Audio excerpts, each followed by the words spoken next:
et blessés par balle.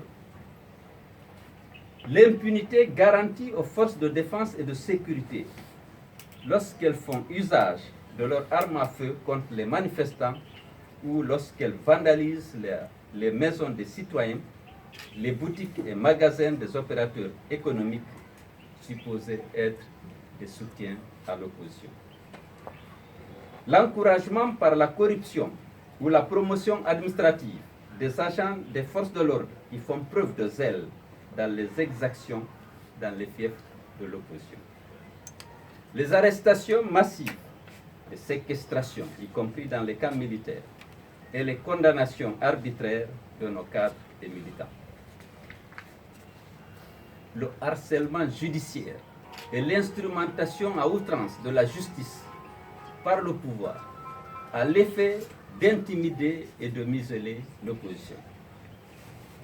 La fermeture et l'occupation par les forces de défense et de sécurité du siège de l'UFDG et des bureaux de son président.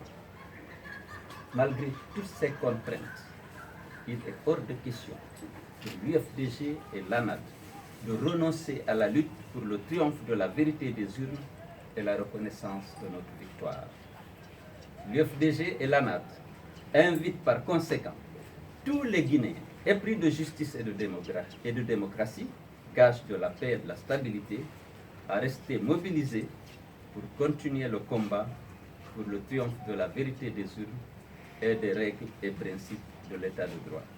Vive la République, vive la Guinée, je vous remercie.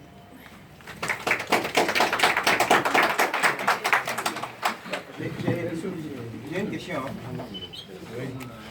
Monsieur le Président, le chef de l'État a prêté serment hier, il était au palais Mohamed V.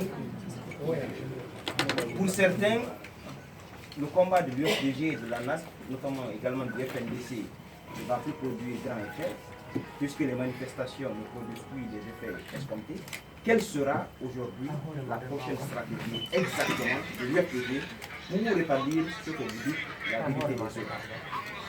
Écoutez, vous connaissez sans doute la capacité de notre peuple à changer les situations lorsqu'elles apparaissent pour les sceptiques comme désespérées.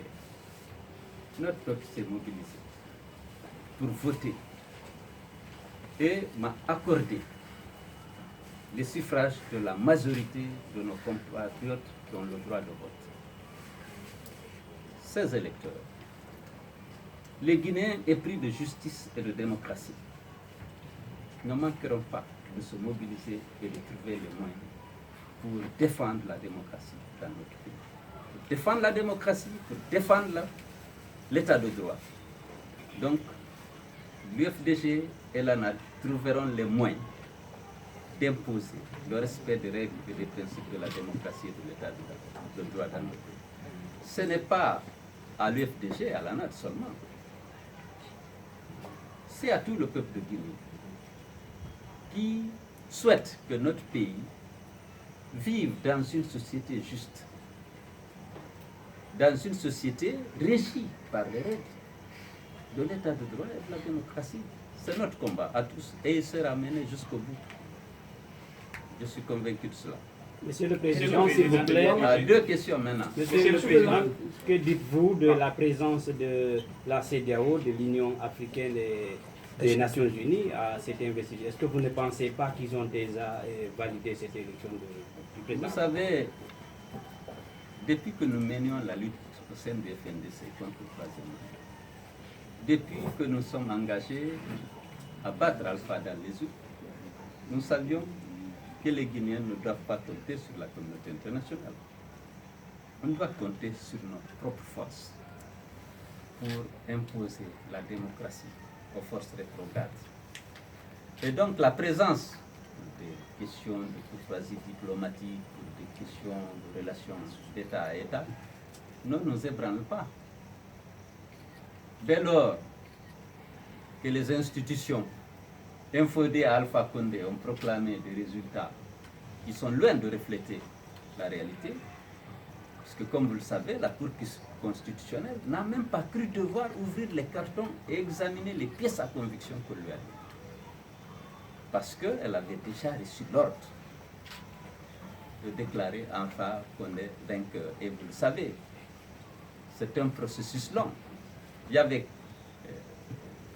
l'ancien président de la Cour constitutionnelle qui avait exprimé son opposition au changement de la Constitution, mais on l'a chassé de manière cavalière. Que Dieu ait son âme, sous ce choc, il a même perdu la vie. Donc ce n'était pas une grande surprise que cette Cour-là proclame les résultats voulus par Alpha Condé, qui tenait à tout prix à s'octroyer ce troisième mandat. Mais justement, ce troisième mandat est illégal. Non seulement il est illégal, mais Alpha n'a même pas la légitimité d'avoir gagné ces élections, puisqu'il les a perdues. Donc c'est à nous tous de nous battre pour que notre pays soit un pays, que ce soit une démocratie apaisée. Monsieur le Président, quelle est votre analyse Monsieur le Président,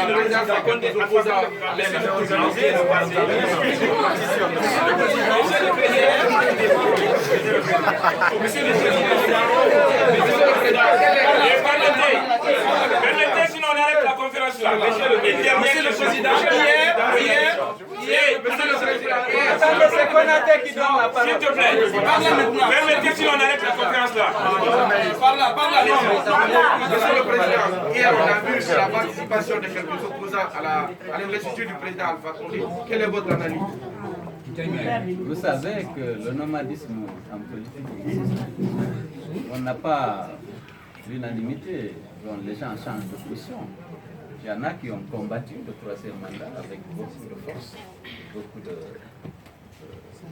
détermination. Il ne faut pas exclure de les voir de même en gouvernement d'Alpha Condé. Vous savez ce qui est constant. L'UFDG est demeure dans l'opposition depuis toujours. On n'a jamais eu un double mandat. Et on sera là tant que la gouvernance sera ce qu'elle est. Nous serons là pour la dénoncer et la combattre. Mais je ne peux pas répondre de la position prise par votre collègue leader de parti politique. Je vous remercie. Merci beaucoup.